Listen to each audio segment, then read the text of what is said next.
Partner H.Moser was actually part of the family who were the watchmakers of Schaffhausen. So think of Schaffhausen about 200 years ago. He was born in 1805, created his company in 1828, but the family Moser, fifth generation, they were all taking care of the clocks at that time. It was not a lot about pocket watches yet. It was starting, but it was really the clocks of the churches. They were taken care by the grandfather, the father of Heinrich. And he was a watchmaker. He trained as a watchmaker, and then he decided to develop his own brand, H.Moser & Company. This brand was extremely successful. He produced in his lifetime around 500,000 watches. Not on his own. He had about 350 people already at that time. So one of the big brands in the 19th century. Schaffhausen, think about it, 150 years ago was a very poor region, maybe one of the poorest in Switzerland. And Heinrich Moser really wanted to develop this region. He wanted to help the people here. He thought, I've been lucky to be successful selling my watches all over the world. I mean, we have every day now people connecting to Moser and saying, hey, I have this pocket watch from my great-grandfather, somebody in Brazil, in Russia, in China, wherever. And they come to us and there's this bond. But Heinrich Moser wanted to help this region, and what he did, which I think was very visionary, he designed, created, financed the first hydro-mechanical dam in Switzerland, actually one of the first in Europe. So he used the power of the Rhine River, and we see it's quite powerful here.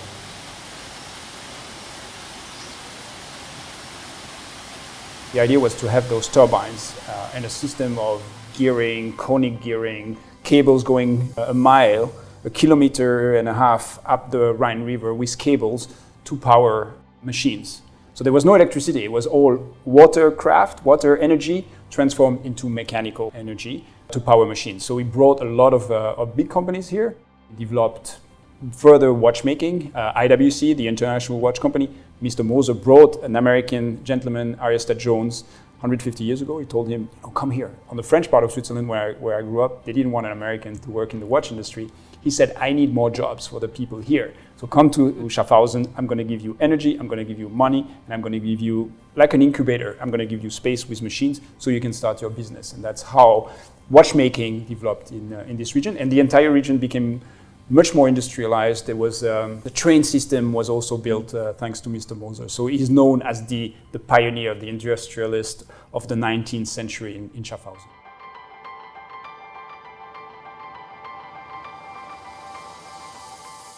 I think he's known in Switzerland as one of the greatest entrepreneurs. I mean, innovation is one thing, but you need to be visionary. There are beautiful books about him and his biography, and there's this story I remember reading about him when he was 7, I think. Already at school, he was making pocket money by buying beans, I think importing them from the US, creating necklaces and selling them to the girls at school, and that was his first business. So that was the kind of person he was, really like entrepreneur, building businesses, developing new technologies and make it a success. And the impact on the region is tremendous. Edouard, thanks for joining us here at the Rheinfall in Schaffhausen. My pleasure. Beautiful to be here. For me, it's kind of old history because I actually grew up 5 minutes from here, so I definitely remember Schaffhausen at the Rheinfall. And funny enough, now even the headquarters of Acronis is just about 3 kilometers from here. So yes, all in distance. And H.Moser & Company are pretty close here as well with the headquarters. We're actually even closer. We're about 500 meters away from here. Unfortunately, I didn't grow up here. I am from the French part of Switzerland, but this is where we come when we have, as a kid, you come with school. You have a trip every year that is planned, and usually one of those trips is to come and see the waterfall. So that's how I discovered before I came here 7 years ago when I took over Moser. And now you can combine the largest waterfall of Europe with nice watches as well, right? So. Well, actually, our history is very connected to the Rhine and to the waterfall because Heinrich Moser and the Rhine, they have a very strong connection with each other. It's also one of the reasons why Acronis has the headquarters here in Schaffhausen, because we definitely think that the region of Schaffhausen has a lot to bring, right? It's also why the CEO, Sergei Belosov, started the Schaffhausen Institute of Technology, the SIT as well, to bring in the knowledge and kind of help educate the people as well, because we think it goes hand in hand, right? You need to have the knowledge and then of course also the visionary kind of entrepreneurship to kind of go forward with it. Well, that's what I told Sergey. You're like the Heinrich Moser of the 21st century here in Schaffhausen, which is true. I mean, he's bringing something completely different, but very innovative, visionary. But I think, as you said, Schaffhausen is on the border of Germany. We are a few minutes away from Germany, so it's really a central point in Europe, connecting to Germany. We're about 25 minutes from the airport, which is very convenient as well. It's close to Zurich without being too close, because you can be in the shadow of Zurich, which is like the big kind of industrial, banking, financial capital of Switzerland. But there's so much here that can be used, and so many assets here, and talents, and the quality of life. I mean, it's a relatively big city for Switzerland. At the same time, look at what you see here. You live in the countryside. So with all those benefits, while being connected to the world through the Zurich airport, on the border of Germany. So I think, yes, there's a lot of potential to develop this region. And that's probably why the SIT has been developed here in Schaffhausen. Absolutely. And I mean, you mentioned H.Moser and Co. They have been around for centuries, right? And 2 centuries. Yeah, multiple centuries, absolutely.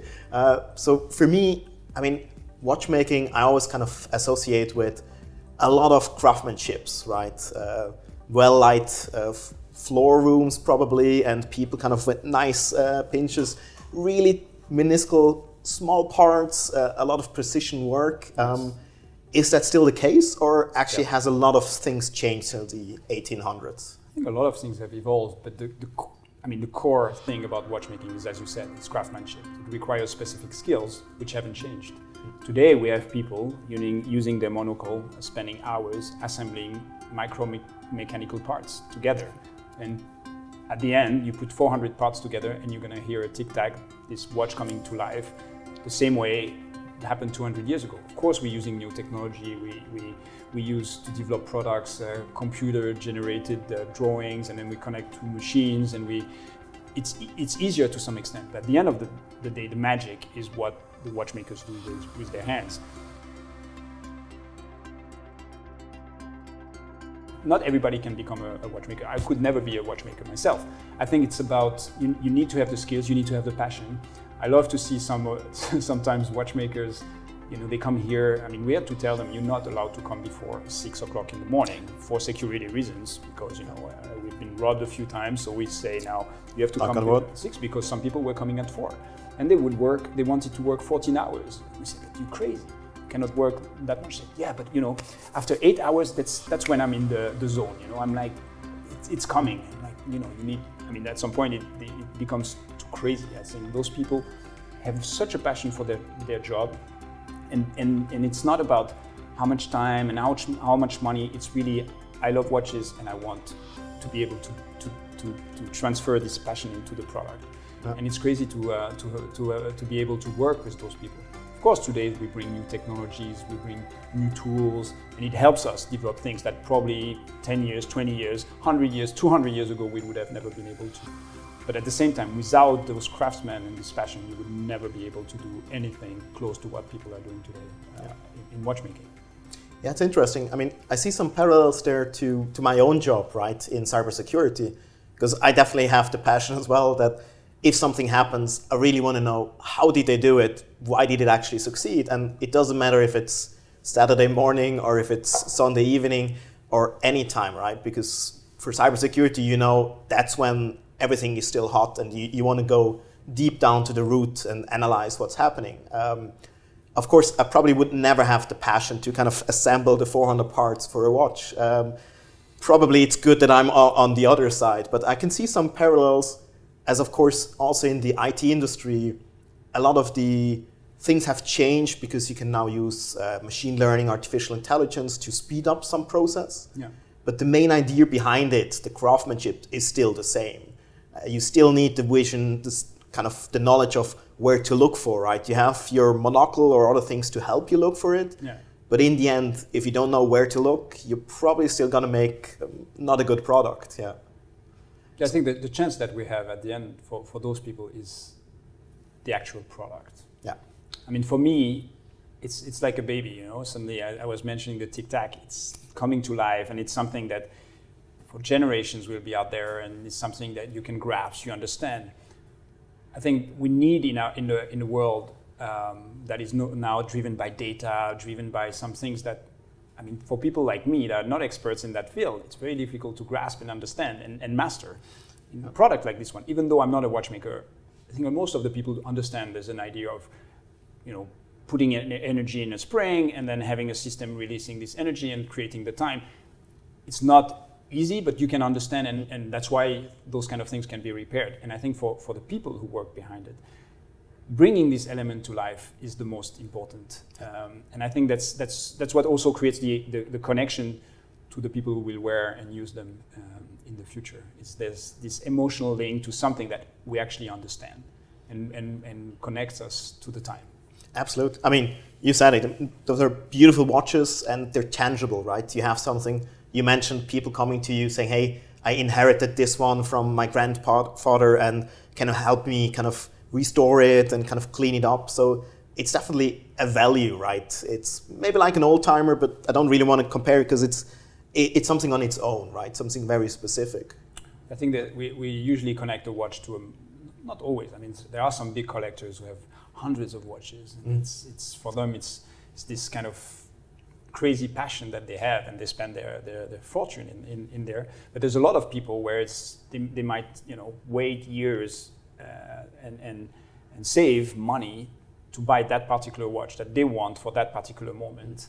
And it's maybe a wedding, it's a graduation. I mean, it's in our culture. I think in Switzerland you get your graduation watch. Whatever the watch, it's the watch that you got. I mean, I remember the one I received for my parents for my graduation, and I hope for my kids it will be the same. It's that special thing that even if you don't wear it 20 years later, you still have it, and you will always remember it. Yeah, and then it's the memories. You can hand it over and say, "Oh, let me tell you the story about this watch." I think that's important in life today, where everything is going so fast, and to go back to things like this that are slowing down a little bit. Absolutely, especially in times like now, right, with the COVID-19 lockdown. I mean, for us at Acronis, we were well prepared because we were already working kind of distributed around the globe. So most of the people already knew how to work from home or from a hotel or wherever. So for us, luckily, not much changed. Some of our partners, they were struggling quite well because they had to get some new laptops for everyone. They had to make new policies into how can they actually access the servers and the data in-house.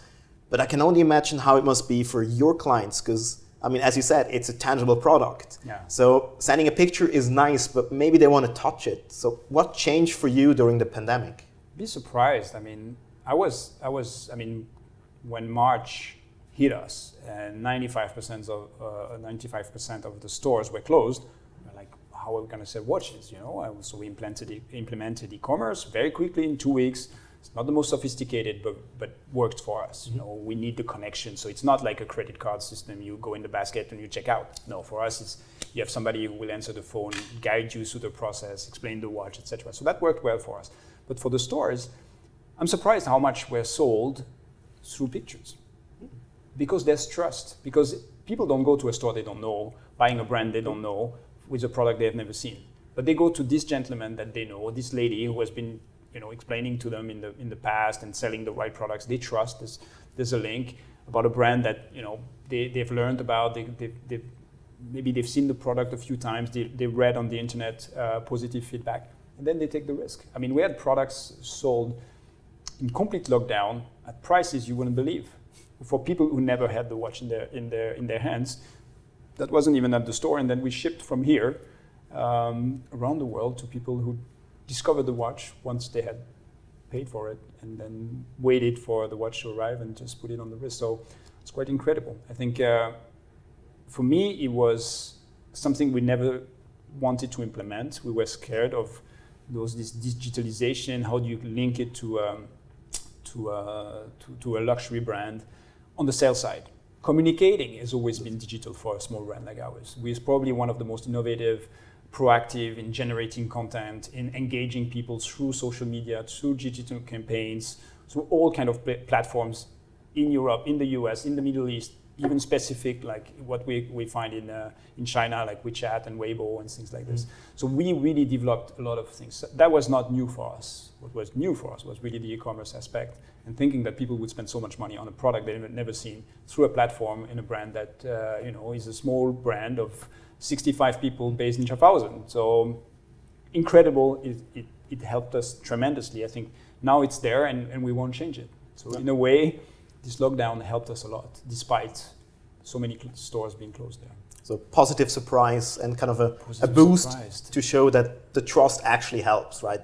The reputation that you built up over the years or centuries, as we said, kind of pays off now. And I think also our agility and the fact that our competitors, which are usually bigger brands, part of big concerns, making billions of revenue and selling 100,000 of watches a year, they were stuck. They had no idea what to do. I mean, they're taking decisions and make things change through a big hierarchy is difficult. For us, it's a small team. We take decisions and we implement. They were scared of launching products because they felt, if we launch something, it's not the right moment. The mood is not good. So suddenly the media were empty of fun things to talk about. And yes, it's a difficult time. Of course, mechanical watches are not what people think as essential to their survival. But still, at the end of the day, there's tons of people out there who need to change their mind or think and look at the news or go on the internet and not only read about COVID, lockdown, and the race for vaccines, right? So there were tons of space for us to communicate. And I think Moser was one of the most successful brands this year in gaining market share and growing because of the standstill of our competitors. Yeah. And it's surprising because these are huge brands who always think about data, consumer research, and pride themselves of being extremely active, proactive, etc. Well, not in that case. So good for us, but gives me a lot of questions about those big corporations. Yeah, it kind of shows that being agile definitely helps. I mean, we saw the same for Acronis, right? We're about 1,500 employees worldwide, and we have a few of those large companies as well, which try to play in the similar market, right, of cyber protection, cyber security. Yeah. But it showed during the lockdown that the companies, they have new desires and kind of new things that they need, right? Because now everyone's working from home. Yeah. So even us, we came up with a few new ideas and said, we should definitely do kind of a automated remote protection for the people who are now at home, right? Yeah. And roll it out automatically. And we implemented it in 2 weeks because we're small, as in agile, but still large enough to actually be able to pull it off and distribute it to everyone. So I think that's not a risk for a company, because that sounds to me like the kind of thing you need research for years and then beta testing and again testing phase. I mean, I see when we launch products, it takes a lot of time. So I can imagine for something like this that if there's a bug, has so much impact on your clients. How do you pull that out? We have a secure software life cycle, which of course means even right from the start, we think about, okay, what could be the impacts, right? Where are the issues and where could the potential issues are? And of course, we do in parallel test with all the different test cases. We automate as much as possible so that it's not 20 people to have click through every possible scenario, but we can automate it, right? With artificial intelligence, with machine learning. And of course, yes, we might be new on the cyber protection side, but in reality, we are actually not. We have been developing it for more than 4 years, ransomware protection. We have people like me who have more than 20 years of experience in cybersecurity. So we can take what worked in other industries and kind of apply it now because we're fast on it. So you didn't anticipate the lockdown and the fact that people would work, but you were ready enough for that kind of scenario. Exactly. We had a few ideas, but to be honest, it took even me by surprise that it went so quick into a lockdown everywhere. We thought, okay, maybe in Asia, but till it comes to us, it might be another 2-3 months, and suddenly it was from today to the next day it changed. And I mean, for a lot of our companies and customers, it was kind of a nightmare scenario, right? It was today everyone's in the office, tomorrow nobody's allowed in the office. And that really changes, right? I mean, as I said, luckily for us on the computer science side, you can just take your laptop and work from home for most of the cases. It's easier than for watchmakers to take their bench. But we did that. Actually, to be honest, at Moser, to keep the distance between people, we never closed down.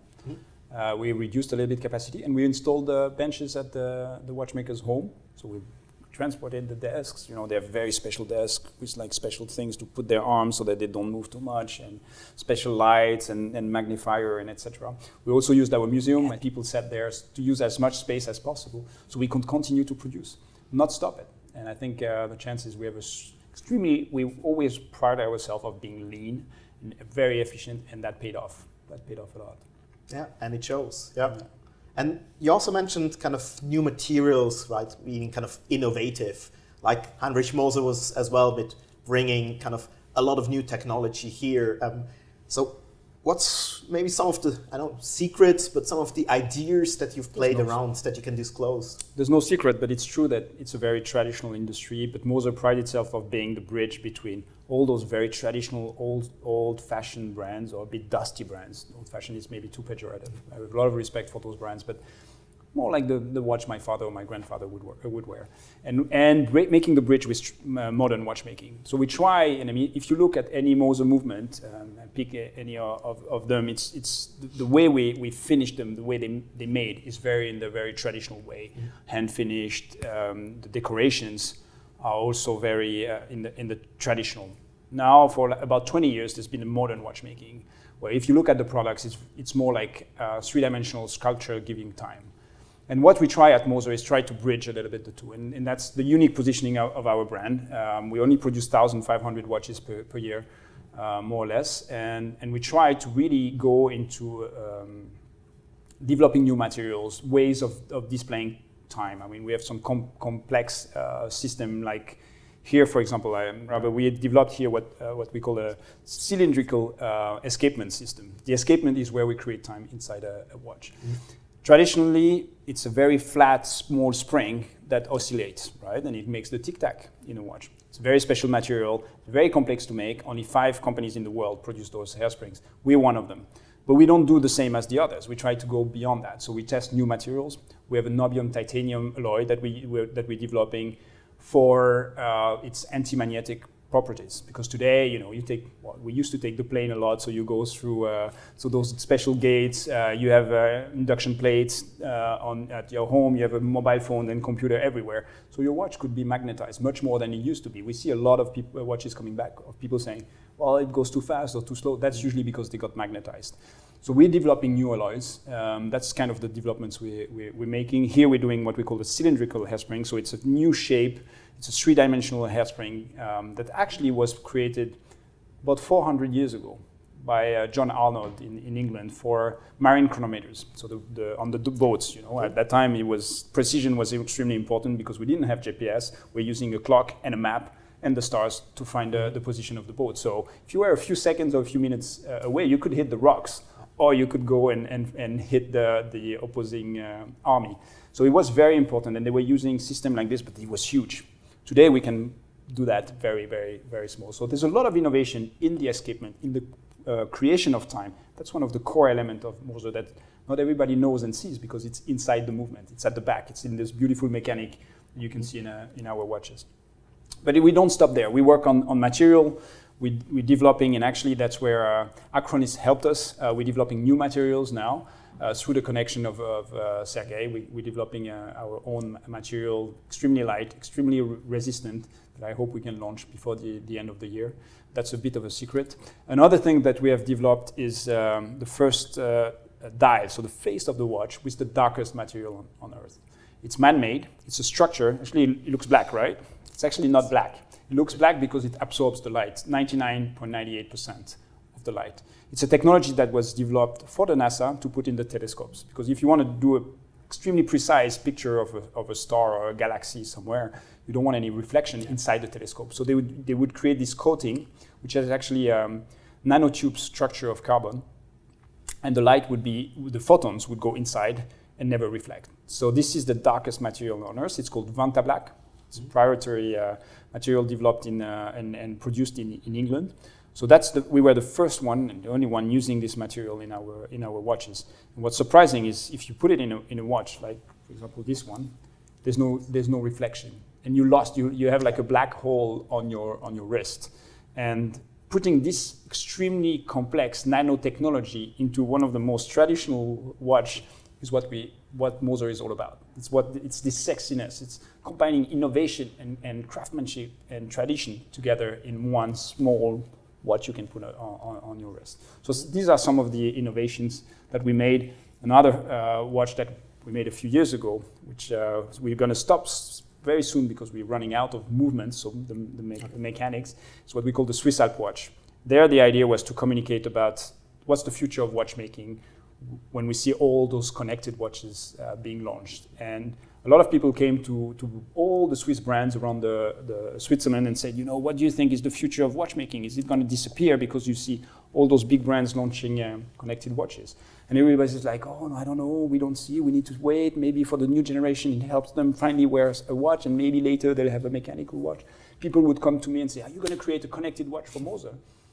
I said, why are they asking me? That means they don't understand what Moser is all about. So we decided to create something that is inspired from a design standpoint from connected watches.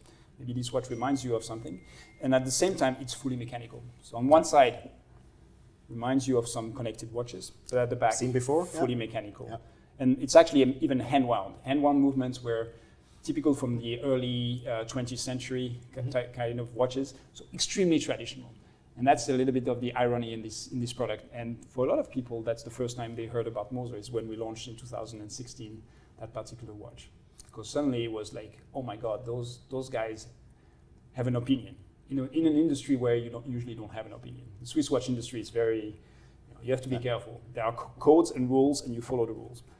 We are probably we call ourselves a 200 years old startup, and we think like this, and we're sometimes a little bit provocative. I think there's a sense of humor behind those kind of products. We created movies around that with a little bit of humor and provocation.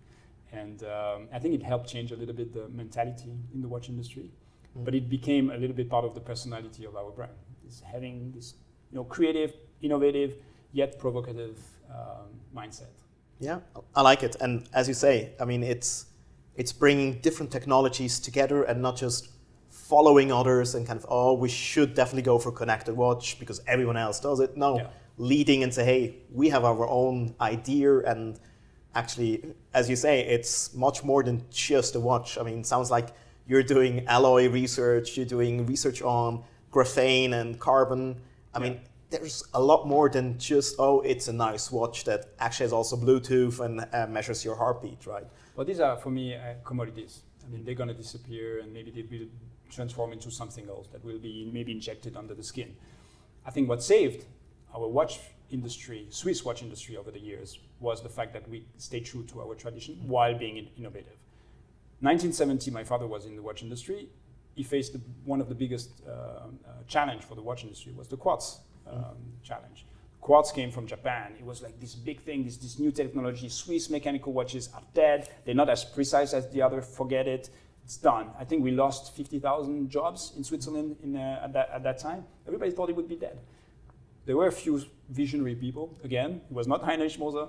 It was somebody else who said, no, there's a future for that.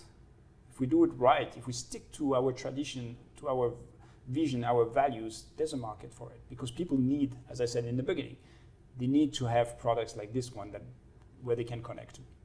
And not in a connected watches type of the physical. You're not going to get your heartbeat with any of those.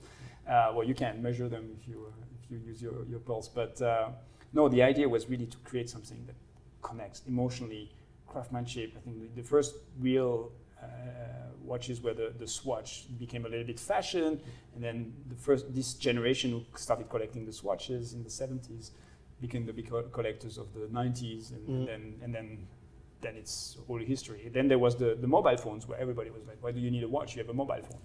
Well, that's when the watch industry increased and even more. Today we have the challenge of the smartwatches and the COVID. I still think it's by staying true to our values and our traditions that this industry will prevail. And ours won't even be stolen because we don't even put our brand on them. We treat our watches like pieces of art in a way, where we don't sign them. Yeah. So there's, in many cases, we try to go to the essence of the product. So think of it as again, it's another code in the watch industry. You put the name of the watch, of the brand on the front, so that, in case you didn't know you bought that brand, then every time you look at the time, it reminds you. Well, we decided at Moser not to do that. So we have many models where we don't even put the name, so that people look at it as a piece of art. It's not about who made it. It's about the quality, it's the craftsmanship, the history behind it, and not just buying a brand. That's our philosophy, and that's why we went as far as creating, I take an example here. You see here, it's just a beautiful dial. Yeah, just appreciate the quality of it. But then why put Swiss made?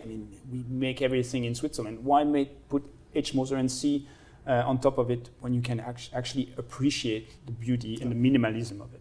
Yeah. Those who bought it, they know it. Yeah. If you know, you know. Yeah. But don't know. How about, tracking of origin, right? Because sometimes, of course, there's a lot of fake watches, as in kind of cheap, not really plastic ones, but they try to copy. Usually they fail miserably, but some people might still fall for it, right? And I know in the industry there's a lot of movements to kind of trace back to the origin with different technologies. Is that something that H.Moser and company are looking into as well? Yeah, blockchain and those kind of things are the things we're exploring. I think we're too small right now to implement too complex technology. As we said, we want to stay agile, etc. We have the chance that we know everything about where we source parts. We know not every time, but almost every time who bought the watch. We try really to have a connection. I think that's the strength in our product, in our company, is that I personally know not all, but most of the customers. And if there's an issue, they contact me. And then I dispatch and say, oh, you take care of that problem or something, because they're mechanical watches. And now and then there could be a problem. If it's stolen, we report them. Therefore, it's quite easy for us to track. But as we grow, yes, eventually we'll have to go into those kind of things. I think it's important for many different reasons. Also, one thing that is very important to us is corporate social responsibility and sustainability. So we source, for example, fair trade gold. We use materials where we really know where it's coming from, certified. We are being audited next week for a certification which is specific to our industry. It's called the Responsible Jewelry Council. This certification, look at processes anywhere from where you source your parts, how you treat your employees, and where do you get the money? Because that's another question sometimes, where you get the money from the people who are buying your watches. So I think it's important. It's important to us, to the generation of people that are working in our company, a lot of millennials for whom of course, it's incredible that we live in Switzerland, it's an amazing country, working in a luxury business, but we want to do more. So we contribute, we think like Acronis, working with foundations, supporting associations, etc., to bring a little bit back to what we earn. And to the region, to the community and the people itself. Internally and externally, yes. Very good. And it sounds like there are a lot of interesting data as well, and at Acronis, of course, we look into privacy of data as well. So I guess you don't really want your, let's say, customer table to be everywhere available in the internet, right? So are you doing that in-house, or are you looking to partners? It's not your core business, right? But still important. So that's something where we were definitely not good. Anything that was customer relationship management, gathering data, understanding your customer, we were doing for many years things like the way we felt. It was like, okay, we create a watch for us, we like it, we try to find the customers. And then we slowly realized that you want to know who they are, you want to be able to service them better and serve them better and understand 10 years from now who they were, why did they buy, how, etc. And we slowly now gathering data. And now comes the question, how do you secure the data? What kind of data are you allowed to use and to gather? And we have a full team now working on figuring that out. Because for me, it's also something, as I said, 13th of March this year, lockdown. 2nd of April, we implement our e-commerce, which was not planned. So suddenly we're starting to get all this data that we were not anticipating. So we started looking with lawyers and all those rules about how do you manage the data, how you do store the data. Do we want to do it internally, externally? Cybersecurity comes into the questions. And I think it's very important. It's our responsibility, even as a small company, to respect all those rules and the privacy of our customers. They don't want to be spammed. They don't want to be that suddenly we tell them, oops, sorry, your contact details, your credit card number has been stolen from our server. No, that would be very bad for a small brand like ours. I like to say that it takes years to create a legitimacy and some sort of recognition and to be a good reputation for a brand like ours. But it takes seconds to destroy it. Yeah. So I don't want to destroy it. So now it's a big topic. It's a big topic. That's where Acronis will help us, right? Yes, I couldn't agree more. And it sounds like we could talk for hours and hours, but I definitely like that there's so many connections between H.Moser and company and Acronis, right? We're both headquartered here in Schaffhausen, developing a lot for the region, trying to give back to the region, to the people as well, taking up the responsibility. And I hear that the innovation and agile part is definitely important as well. We don't want to be following others, we want to be leading, right? Which of course takes sometimes some risk, because nobody has a crystal ball to know where we're heading. But I think it's those smart risks to take which will in the end also pay back, right? As an independent brand like ours, if we don't take risk, then we will disappear. The only way is to stand out, to be different, to create a certain idea of singularity. And in our world, watchmaking, there are hundreds of brands, and brands that are making billions of revenue. They're selling millions of watches a year. So why do we need a brand like ours? If it's to do the same thing as the others, forget it.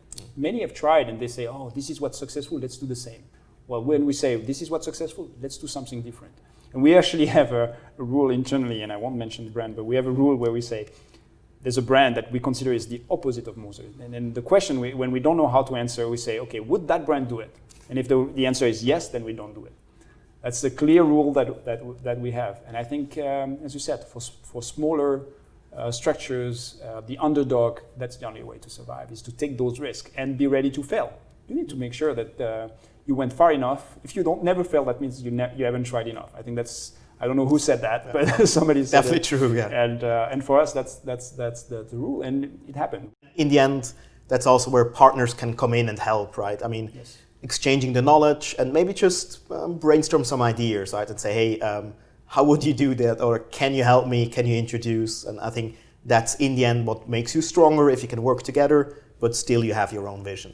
Yeah, and having people who have multiple experiences. I think Acronis is a company where the founders have multiple experience in entrepreneurship, successfully created many different other companies in the past, and I think that's very important. And for small companies like ours, it's important to have people around us where we can talk about it. It doesn't have to be about cybersecurity. It can be also about how to build your business. What's the next phase? How do you expand?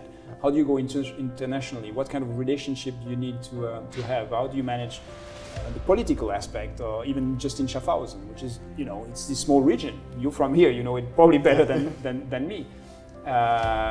It's important. It's important. And I think that's why we're glad to have a relationship and partnerships with Acronis and many others that can help us, our small company.